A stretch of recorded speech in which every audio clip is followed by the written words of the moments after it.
A urgência do discipulado. Texto áureo. Portanto, ide, ensinai todas as nações, batizando-as em nome do Pai, e do Filho, e do Espírito Santo. Verdade prática.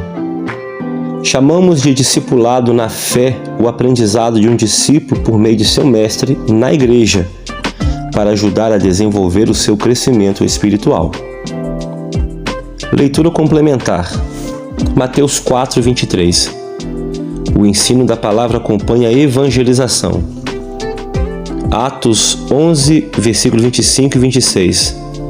Saulo de Tarso foi convidado para conduzir o discipulado de Antioquia da Síria. Atos 19, 9 e 10. O objetivo principal do apóstolo Paulo em Éfeso foi a educação cristã. Filipenses 4:9. Aprendemos a verdade cristã com os nossos mestres. 2 Timóteo 3, 14 e 17. A Bíblia é a fonte do discipulado. Tito 3,14. No discipulado aprendemos o funcionamento da vida cristã. Objetivos da lição: conceituar o discipulado, elencar o tripé do discipulado, que é a palavra, a comunhão e o serviço, e mostrar que o discipulado gera um crescimento sadio para a igreja. Leitura bíblica: Mateus 28, 16 ao 20 e Atos 2, versículo 42 ao 47. E os 11 discípulos partiram para a Galiléia, para o monte que Jesus lhes tinha designado. E quando o viram, o adoraram, mas alguns duvidaram.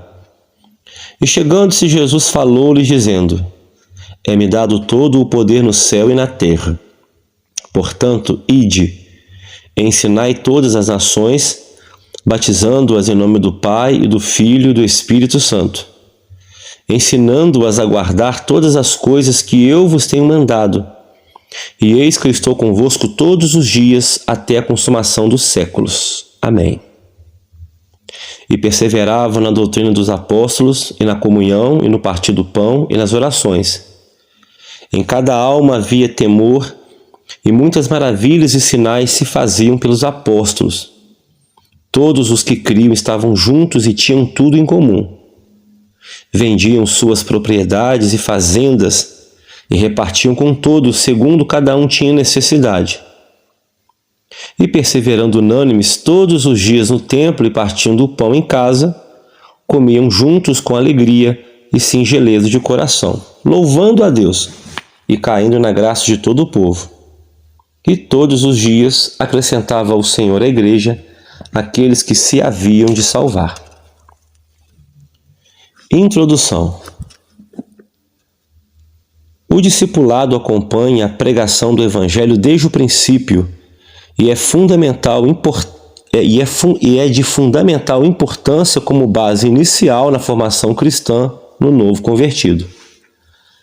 A forma que a igreja local o desenvolverá somará na formação do caráter cristão para o bem ou para o mal. Capítulo 1. O que é discipulado? O termo discipulado vem de discípulo, que significa um aprendiz, um aluno, um seguidor. Isso vale no âmbito secular ou religioso. Qualquer sentido deste termo se aplica ao cristão. 1.1. O discípulo. O termo se aplica com frequência nos evangelhos aos seguidores de Jesus. Disso segue o discipulado. Ensino para ser seguidor de Cristo, ou seja, é o ensino bíblico básico para o novo convertido desenvolver-se espiritualmente. Trata-se de instruções que abrangem vários aspectos da vida, e isso na área espiritual, emocional e social. O ministério do ensino ocupa espaço relevante no cristianismo e aparece na lista dos dons da graça de Deus. Conforme lemos em Romanos 12:7, se é ensinar, haja dedicação ao ensino. 1.2. A Grande Comissão. É o nome que se dá à comissão que o Senhor Jesus designou para a evangelização das nações. O verbo ensinar na frase ensinai todas as nações ou façam discípulos de todas as nações, em grego é mateteo, ou seja, fazer discípulo, discipular. O discipulado não é opção, é mandamento divino para a edificação e crescimento espiritual de cada cristão. Além do discipulado, ele também ordenou que estes novos discípulos guardem o que aprenderam, em Mateus 28:20, ensinando-os a guardar todas as coisas que eu vos tenho mandado. Ou seja, as doutrinas e os pontos doutrinários que Jesus ensinou. O livro de Atos mostra os apóstolos no cumprimento dessa palavra. 1.3. A educação cristã. A doutrina dos apóstolos, Atos 2:42, está dentro do corpo doutrinário que Jesus ensinou seus discípulos durante o seu ministério terreno e que depois o Espírito Santo se encarregou de orientá-los. O currículo de qualquer um dos nossos cursos teológicos constam diversas disciplinas sobre Deus e Jesus, o Espírito Santo, a Trindade, sobre os anjos, o homem e o pecado, sobre a expiação, a salvação, sobre a morte, a ressurreição dos mortos, sobre a vinda de Cristo e a sua igreja.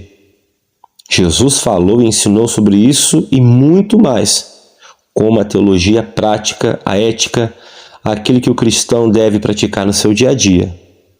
O ensino nesse contexto pode também se referir aos cursos de teologia.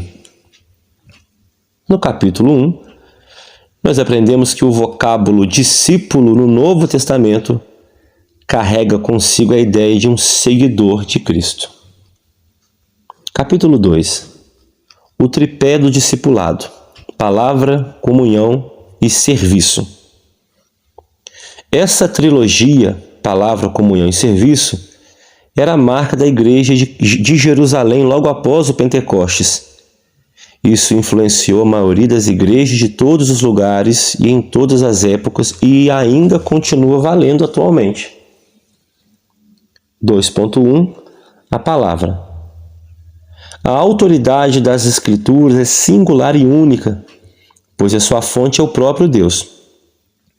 Elas foram faladas primeiramente pelos profetas do Antigo Testamento e depois pelos apóstolos do Novo Testamento. Os primeiros discípulos perseveravam na doutrina dos apóstolos. Isso quer dizer que eles continuavam no aprendizado sob o comando dos apóstolos. Esse ensino se baseava tanto nas Escrituras quanto na própria experiência dos apóstolos, os quais receberam a revelação diretamente de Jesus durante seu ministério terreno e depois do Pentecostes, do Espírito Santo. Na atualidade, não temos os apóstolos originais em pessoa conosco. No entanto, eles ainda nos ensinam pela palavra de Deus, a Bíblia. 2.2. A comunhão. Ter tudo em comum e partilhar da mesma crença é comunhão. A palavra grega koinonia, comunhão, significa compartilhar ou participar mutuamente de algum evento comum ou de um acordo.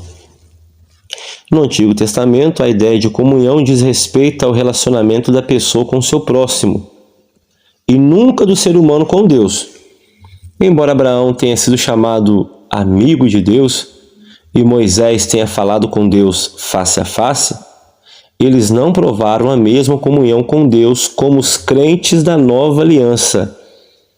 A comunhão no cristianismo envolve tanto o relacionamento entre os irmãos, como também com o Pai, com o Filho e com o Espírito Santo.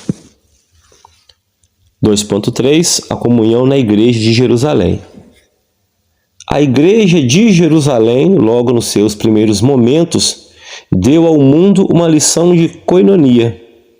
O que o texto sagrado diz é que não se tratava apenas de compartilhar algo, mas também de uma unidade.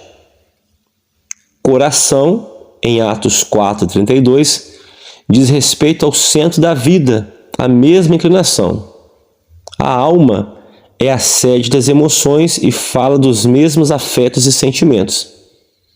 Todos aqueles irmãos primitivos tinham o mesmo propósito, a mesma esperança, servindo ao mesmo Senhor. 2.4. O serviço. Trata-se de um termo de significado amplo na Bíblia. O termo, visto isoladamente, quer dizer um trabalho realizado para alguém ou algo seguindo as suas instruções. Este termo no Antigo Testamento se relaciona, na maioria das vezes, aos sacerdotes do santuário e também a qualquer pessoa temente a Deus. Na primitiva Igreja de Jerusalém, o serviço cristão está representado sumariamente na perseverança no ensino dos apóstolos, na comunhão, no partir do pão e nas orações, conforme nós lemos em Atos 2, 42 ao 47. E é exatamente isso que Deus espera de cada um de nós no cumprimento da sua grande missão. No capítulo 2, nós aprendemos que o tripé do discipulado bíblico é composto pela palavra, pela comunhão e pelo serviço. Capítulo 3. O discipulado e o crescimento da igreja. A igreja precisa do processo do discipulado para cumprir o propósito da grande comissão. Não se trata de opção, é uma ordem de Jesus para a edificação e crescimento espiritual de cada cristão. 3.1. Crescimento espiritual. O processo do discipulado tem por objetivo instruir o novo convertido sobre os vários aspectos da vida cristã. Todas as pessoas que vêm a Cristo precisam ser discipuladas. Isso porque elas se tornaram novas criaturas. E assim passaram a viver uma nova experiência. Elas precisam ser ensinadas para o seu crescimento espiritual e no amadurecimento na fé. Em 2 Pedro 3,18 nós lemos: crescei na graça e no conhecimento de nosso Senhor e Salvador Jesus Cristo. Esse é o crescimento espiritual e sadio. 3.2. Um crescimento numérico. O processo do discipulado proporciona à igreja, além do crescimento espiritual, um crescimento numérico. Note que o propósito da terceira viagem do apóstolo Paulo não foi para plantar igrejas locais, mas para discipular e ensinar a igreja de Éfeso a formar e treinar obreiros para a seara do Senhor. E Paulo ficou ali durante 3 anos. 3.3. O exemplo da igreja de Antioquia da Síria. O público da igreja de Antioquia era gentio, identificado como gregos em Atos 11, 20 e 21. Os apóstolos de Jerusalém enviaram Barnabé para discipulá-los. Atos 11, 22. Ao se deparar com um grupo de gregos convertidos, ele concluiu que ninguém seria melhor do que Saulo para ensinar estes novos crentes de costumes estranhos. Barnabé não hesitou em buscá-lo em Tarso para essa nobre tarefa. Atos 11, 25. O texto diz que eles discipularam a igreja durante 1 ano inteiro. Assim, desde muito cedo na história do cristianismo, a igreja se preocupa com o discipulado, pois fazer discípulo não é a mesma coisa que fazer membro de igrejas. No capítulo 3, nós aprendemos que o verdadeiro discipulado contribui para o crescimento espiritual e numérico da igreja. Conclusão. Deus tem interesse no bem-estar social e espiritual do ser humano. Isso vale para a igreja e para a sociedade. A educação com base nos princípios cristãos é importante, porque além dos valores espirituais, contribui na construção de uma sociedade civilizada. A base dos valores morais e espirituais é a Bíblia. Amém.